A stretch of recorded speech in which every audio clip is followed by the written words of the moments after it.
How's it going, guys? So I'm here with Travis. We just got off an excellent win for Finishers Open 18. You came all the way from Canada. This is your first time competing with finishers, and you took on a stud, kind of a local guy that's been tearing up the scene lately. I've been paying attention to Jimmy here, and I love the way that you entered this, and I'm really glad that we get to break it down with Travis here. So take it away. And if I pause it just right here, I established a nice little ankle grip just so I can get myself pulled underneath of his hips. So he did step deep with one leg, which gave me the opportunity to start working to kind of shift my hips forward with just one ankle pull. Once I get my ankle pulled, I start working to get to just like a single leg X, just to force the outside heel hook here. So I reaped the leg across.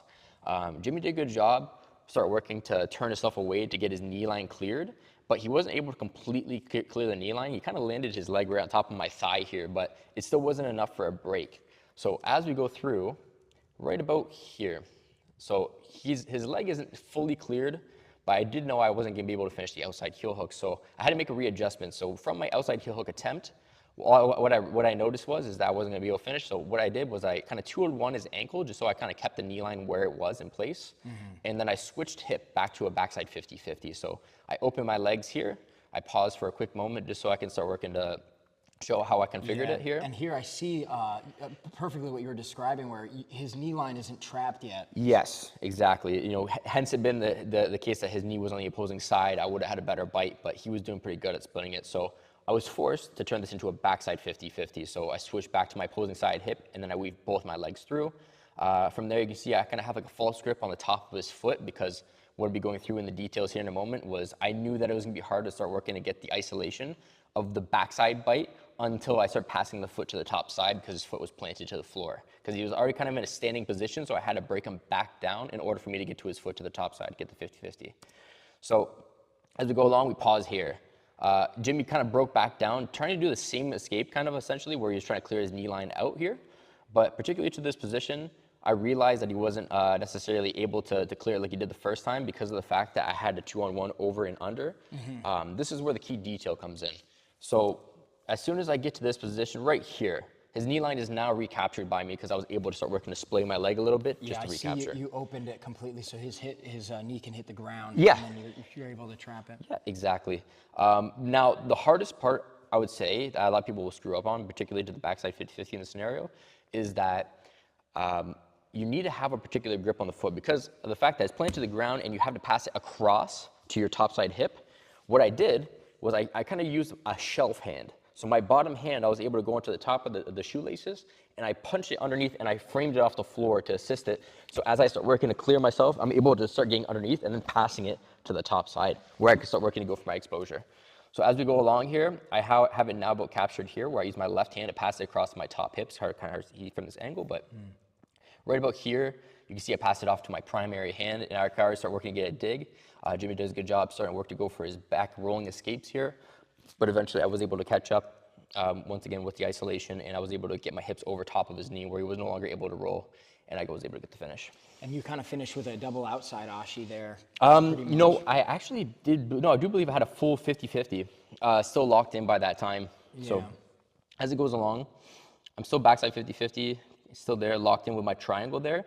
And then just about there, yeah, I just kept my 50-50 locked in, and then I dropped my hips over top of the knee instead. I see the way that the leg configuration was. Yeah, man, that was excellent, man. And we spoke to Jimmy afterward. It does look like he got injured there, but he actually told me he's good, and he's competing next weekend. So yeah, it's pretty crazy. A lot of pops there, certainly, you know, but yeah, no, that made for a great matchup, and I'm glad we were able to pull it off today. You young guys, man, could just eat your pops like for breakfast, man. I can't do that anymore. Yeah. Well, let's go ahead and let's take a look at breaking that move down. 100%. I'll be your uke. Absolutely.